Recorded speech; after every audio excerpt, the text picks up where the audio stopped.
At 05:17 hours on September 25th, 6 Ukrainian Beaver drones burst from Kherson heading toward Kacha Airfield in Crimea, where 2 AN-26 aircraft sat waiting to become the next bonfire. While the mission seemed quiet so far, by using a route through a known radar gap, this would all change in a matter of seconds. Unknown to the Ukrainians, the Russians parked a Tor M2 air defense system right in the middle of it. The battery's radar locked onto all 6 drones at 12 kilometers. The lead Beaver's warning system screamed that specific tone that means you're about to have a really bad day. A Russian missile was already in the air, accelerating to 3 times the speed of sound. The 9M331 missile would arrive in 18 seconds, carrying enough explosives to turn the drone into confetti across a 16-meter sphere. The operator did the only thing he could: dove for the deck so hard the drone's composite frame creaked like a wooden ship in a storm. 3 meters above the Black Sea, close enough to taste the salt spray, the Beaver leveled out while the missile tried to follow. But here's the thing about missiles designed in the 1990s. They were built to hit fighter jets at high altitude, not composite airplanes skimming waves.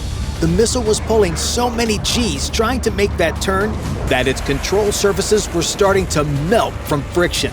When you're going 850 meters per second and hit water, it doesn't matter if you're a missile or a brick, you're done. The explosion threw water 40 feet in the air, and the shrapnel caught the second Beaver like buckshot, turning its right wing into an afterthought and sending it careening into the sea.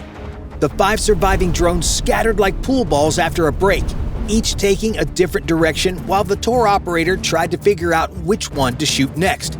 His computer could track 48 targets and engage 4 at once, but it had been programmed by people who thought all aircraft flew in straight lines. One drone turned back toward Ukraine while climbing steeply, presenting its full wingspan and belly to the radar instead of just its nose. On radar, this changed its signature from a tiny dot to something 3 times bigger, like turning a knife blade sideways versus edge-on. Plus, climbing straight up creates a strong Doppler shift that Soviet-era computers interpret as high-priority threat approaching. The computer tagged it as the main threat because Soviet programmers thought bigger radar return plus vertical movement meant either a climbing fighter or an incoming missile. 2 missiles changed this single decoy back home, while 4 real threats dropped to wave height and booked it for the Black Sea. By the time the Tor operator realized he'd been played, the drones had slipped inside his minimum range. That exact distance where missiles can't arm their warheads fast enough. It's like trying to punch somebody who's hugging you. His desperate warning to the next defensive line carried the kind of panic that comes from explaining to your boss how 4 toy planes just embarrassed multi-million-dollar hardware. 4 drones, ultra low, heading 270. They know our positions. That warning reached a Raptor patrol boat that had been waiting behind a derelict gas platform since midnight, engines off, waiting for exactly this scenario. The Tor commander's warning reached the Black Sea Fleet's Battle Watch Center at 05:28 hours. The dispatcher looked at his patrol chart and smiled. The Raptor was positioned there because Russian naval intelligence figured out Ukrainian drones like to cross the coast between 0530 and 0600, right when the watch changed and everyone was thinking about breakfast instead of threats. The platform, abandoned since 2014 when Russia grabbed Crimea, stood on rusted legs 30 meters above the water. Perfect cover for a boat playing hide-and-seek with million-dollar stakes. The platform sat exactly 18 kilometers from the Ukrainian coast, just outside the range of Ukrainian coastal artillery, but close enough to intercept anything headed for Crimea. The water depth here was 45 meters, shallow enough that the Raptor could anchor if needed, but deep enough to maneuver at speed. If you look here at the Raptor's bow, you'll see the Uprava Cord remote weapon station. This isn't a normal machine gun. It's a gyro-stabilized platform with its own ballistic computer that can track targets while the boat is bouncing like a mechanical bull. The KPVT heavy machine gun is controlled by a gunner sitting below deck looking at a screen, safe from return fire.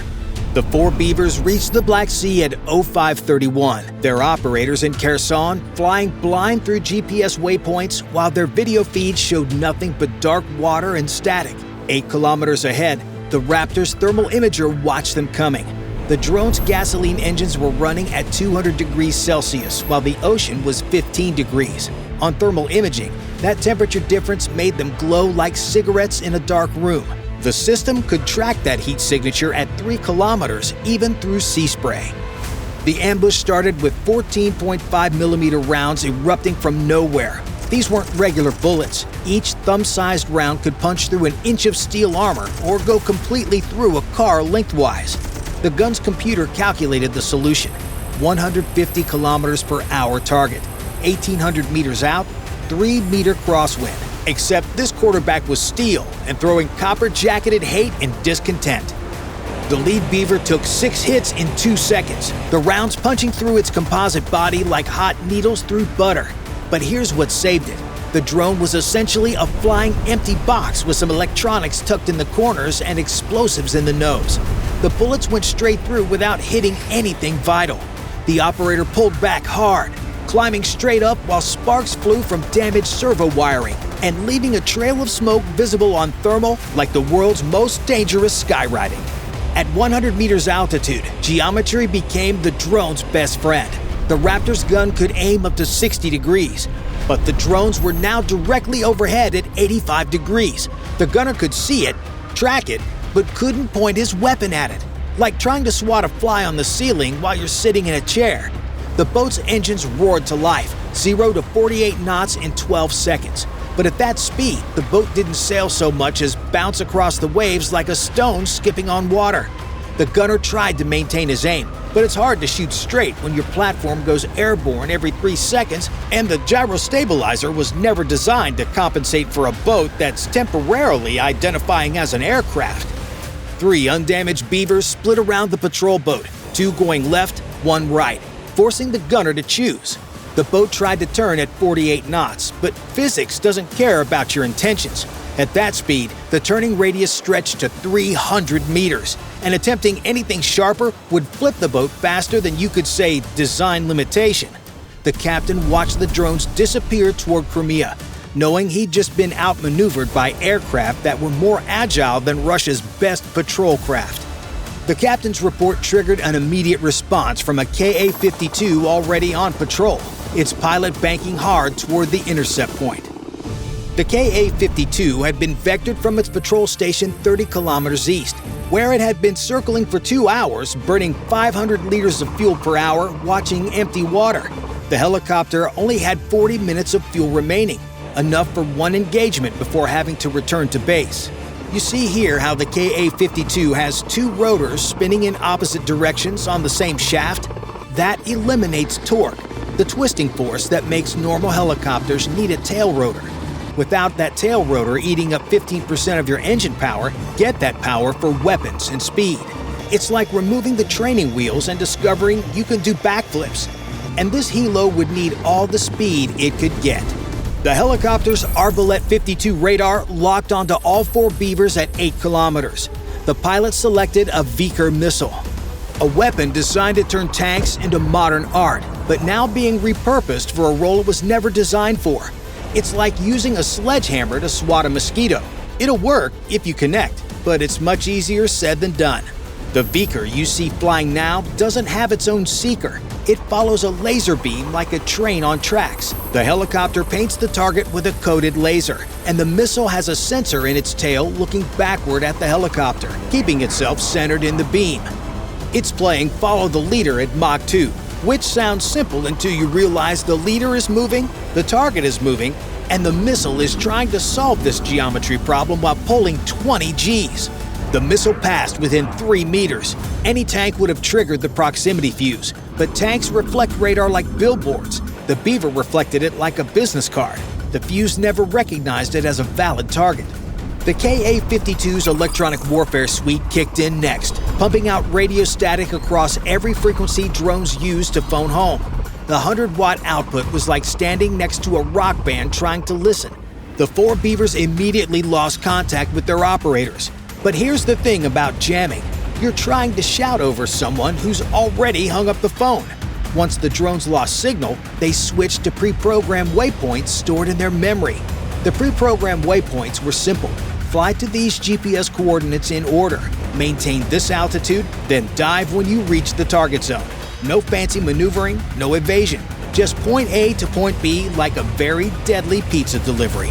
The drones split three ways using a pre-planned response, one climbing to 200 meters to gain altitude advantage, one staying at 50 meters in the helicopter's optimal engagement zone, and two diving toward the waves where the Ka-52's rotor wash was creating its own weather system. The pilot rolled into a diving turn hard enough to push him into his seat with 3 times his body weight, trying to line up his 30mm cannon. But here's the problem with helicopter-mounted guns. The whole helicopter has to point at what you're shooting. It's like trying to aim a rifle that weighs 8 tons and is also flying.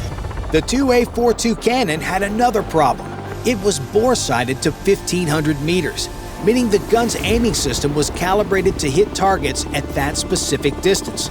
At closer ranges, the rounds would actually pass below the target because the sight assumes you're shooting farther away. It's like trying to hit something 10 feet away with a rifle scope zeroed for 100 yards. Your bullets go low because the sight is compensating for bullet drop that hasn't happened yet. The cannon rounds made spectacular fountains across the water, but hitting a crossing target while diving at 280 kilometers per hour is pure math, and math at these speeds is unforgiving. The low drone got caught in the helicopter's rotor wash. Imagine standing behind a jet engine, except the jet engine is above you and pushing straight down. Then the Ka-52's pilot warning system lit up. He was 10 kilometers from the coast, inside the engagement range of the Panzer systems at Kacha Airfield. Sure, his transponder said friendly, but Russian friendly fire incidents had become so common they were practically guaranteed. The pilot pulled up and turned north, leaving 4 battered but flying Beavers to cross into the Crimean airspace at 0545. His job was done. The coastal defenses would handle the rest. Or so he thought. The instant the 4 Beavers crossed the coastline, 2 radar stations painted them with enough electromagnetic energy to cook popcorn at 30 kilometers. The MR-10M1 coastal surveillance radar and a mobile Podlet K1 were feeding targeting data to the Panzer systems at Kacha Airfield. But here's the beautiful irony. After the September 21st attack came from the north, the Russians had repositioned all their Panzers to face north. Turning them around to engage targets from the south would take 30 seconds. In modern combat, that's the difference between victory and becoming the next YouTube video. The lead Beaver climbed toward the MR-10M1, following the radar's own signals like following breadcrumbs home, if home was trying to find you first. The radar operated at 200 kilowatts, so powerful it was essentially screaming, "Here I am," in electromagnetic language. The 8-person crew watched the lead Beaver approaching at 150 kilometers per hour on their screens. The radar could see everything but couldn't do anything about it. Like a security camera watching someone rob your house while you're on vacation. The nearest Panzer fired a 57 E6 missile that went from 0 to twice the speed of sound in 3 seconds. But the Beaver had already passed inside the minimum range where the missile's safety systems prevent it from arming. The missile self-destructed harmlessly overhead, adding $90,000 to Russia's tab for the day. The second Beaver approached the Podlet K1 using the terrain like a shield. The radar waves bouncing off the ground created ghost images. The Panzer's computer saw 3 drones at different altitudes when only one was real. It's the same effect you get when you see double in a mirror at the wrong angle. Except this mirror cost millions of dollars and the stakes were explosive. The operator had to manually pick the right target. But by the time he figured it out, the drone was already diving. At 0600, the first Beaver hit the MR-10M1's antenna doing 200 kilometers per hour. The shape charge turned 5 kilograms of explosive into a jet of molten copper moving faster than a rifle bullet. 8 times faster, actually. It punched through it like it was made of paper, which at those speeds, it essentially was. 8 seconds later, the second Beaver hit the Podlet K1's antenna. The explosion looked like a sunrise in the wrong direction. Orange flash, black smoke, and the sound of several $1 million becoming scrap metal. The third Beaver, damaged and barely flying, but still in the fight, lined up on the Kacha Airfield where AN-26 tail number Blue 30 sat in its parking space. It was essentially a gift-wrap present labeled, "Please blow me up." The fourth Beaver circled wide, coming from the west while the Panthers were still trying to turn. The damaged third drone began its final dive at 0601. It struck the first AN-26 while the fourth and final drone hit the second one. The explosions crushed everything within 50 meters with raw pressure before the fire even arrived. The fireball reached 40 meters high and 2,000 degrees, hot enough to melt aluminum, which both AN-26s promptly demonstrated by becoming puddles visible on satellite images the next day.